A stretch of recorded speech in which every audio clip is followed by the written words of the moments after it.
Quentin Tarantino was 26 years old, working as an usher at a porno theater in Manhattan Beach, watching the same degenerates shuffle in every night. No high school diploma, no father figure, no prospects. But 5 years later, he was winning an Oscar for one of the most recognizable movies of all time, Pulp Fiction.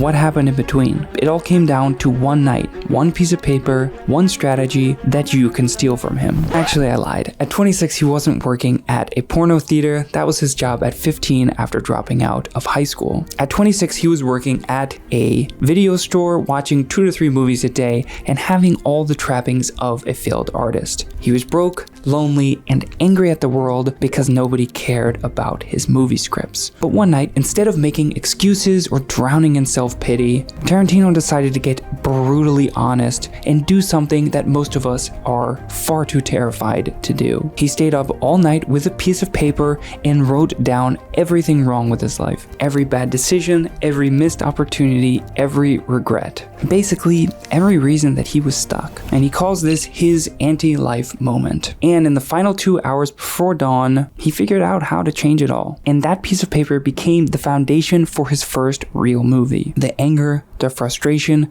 the raw honesty, all being poured into a movie script which he sold 3 months later. And Reservoir Dogs premiered at Sundance and became a cult classic almost immediately, skyrocketing Tarantino into the stratosphere. And fast forward to today, Pulp Fiction, Kill Bill, Django Unchained, Once Upon a Time in Hollywood, Inglourious Basterds, he is one of the most successful directors of all time and has won 2 Oscars and 3 Golden Globes, among many other awards, all because of that one night. But I think he missed a step. See, I tried copying what he did, made a list, but it kind of just made me depressed. There wasn't any clear action items that came out of it. So what's the missing step? Tarantino had accidentally stumbled on something psychologists have been using for decades.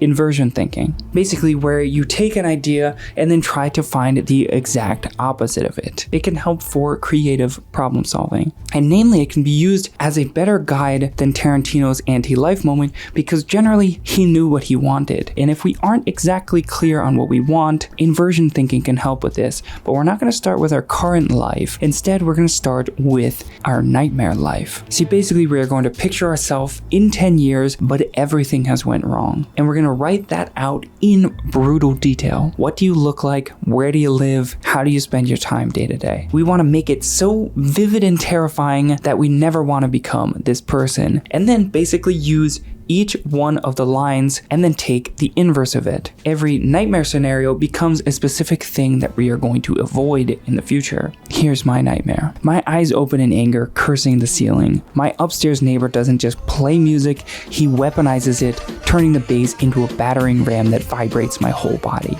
I can't take this, knowing full well I will. This is day 2,897 and I'm still here, still pretending tomorrow will be different. This apartment was supposed to be temporary. When I was working a remote job, I wanted to live in an exotic country. Southeast Asia was the dream. Uninhibited travel, location, and time freedom, all words that taste like ash now. Too bad I got fired. 6 months of job hunting later, I surrendered to office life, spending 5 days a week in a fluorescent purgatory, watching my passport collect dust. Fuck, I'm late. My body has become a monument to surrender. 50 pounds of accumulated shame wrapped around my skeleton, shoulders permanently hunched forward, and a spine that looks like a question mark. On the subway, I checked my YouTube channel, my main hobby. Still haven't cracked 10,000 views, haven't posted in 3 weeks, and there are maybe 4 people who comment regularly, and I can't even muster the energy to respond to them consistently. But complaining is easier than creating, and consuming is easier than producing, which I do at least 5 hours a day, labeling it as research. Romance exists only in the abstract now. I used to dream about having kids, imagining the wisdom I'd impart, the father I'd be, but the genetic line stops here. Financially, I'm too broke to invest, too proud to admit I'm poor, living paycheck to paycheck while maintaining the illusion of entrepreneurship. And DoorDash drivers know my address better than most of my family members. Each delivery a small funeral funeral for my self-respect, paid for with money I don't have. And here's what terrifies me most about this nightmare, is I can see exactly how it happens. It's death by 1,000 small compromises. And here's the brutal truth, you're probably already on the path. Every day you don't change direction, you are moving one step closer to that nightmare. The question isn't whether you'll end up there, it's how long you take to reverse course. So how do we stop it?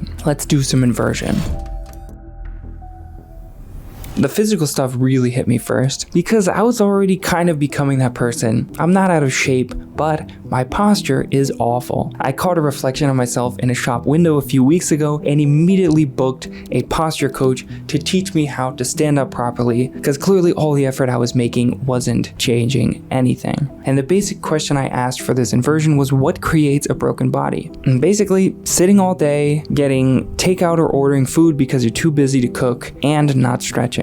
Instead of sitting all day, I'll make sure to add movement, either ping pong or going to the gym. Instead of ordering food or getting takeout, I will use Sundays to meal prep, and to ensure that I stay flexible, adding in a 10-minute stretching routine every day, working towards a goal of doing a split. I find if I give myself a goal that I can actively track the progress towards, I'm much more likely of hitting it. It's similar actually to how when doctors prescribe pills to patients, if a portion of them are a different color, let's say for the first 10 weeks it's white pills, and then for the last 2 weeks it's blue pills, people are much more likely to hit that goal because there is a sense of progress when they hit those blue pills. It's stupid, but it works. And then the career nightmare was very scary because by all objective metrics, I am exactly in that spot. I was already starting to blame the algorithm for not promoting my content, even though, if we're being honest, it just wasn't good. So I hired a YouTube strategist who helped me from titles and thumbnails to the background, lighting, and everything in between. And then I created a system whereby I ensure that this never happens by drafting 10 titles and thumbnails for every video, having my scripts reviewed, and finally experimenting with new content styles instead of getting stuck in my ways and doing the same thing. And then finally, the relationship part was a little embarrassing to write because being an anxious overachiever, I have prioritized work over people for a pretty long time. Working 3 jobs at the same time, there's not many instances where you can slot people into your schedule. And I could really feel my social skills actively atrophying. And even now that I have more free time, that I'm only working 1 job, I was still finding it hard to consistently hang out with people, so I started treating them like business meetings. This sounds stupid, but I started sending my friends Calendly links to hang out, thus it's on both of our calendars, it fits into our schedules, and we don't forget it. It sounds really stupid, but it works, and it makes you value the time that you're spending together because you know that it's hard to get your schedules to align. Along with that, the friends that I can't hang out with in person, I've started to set up reoccurring phone calls, which has made it so that it doesn't feel like there's any distance at all between us, and when we hang out in person again, we don't miss a beat. And here's the great thing, each inversion feeds into the next one. Better health gives you more energy, which improves your focus, which improves your work. You can see how this very quickly becomes a positive feedback loop.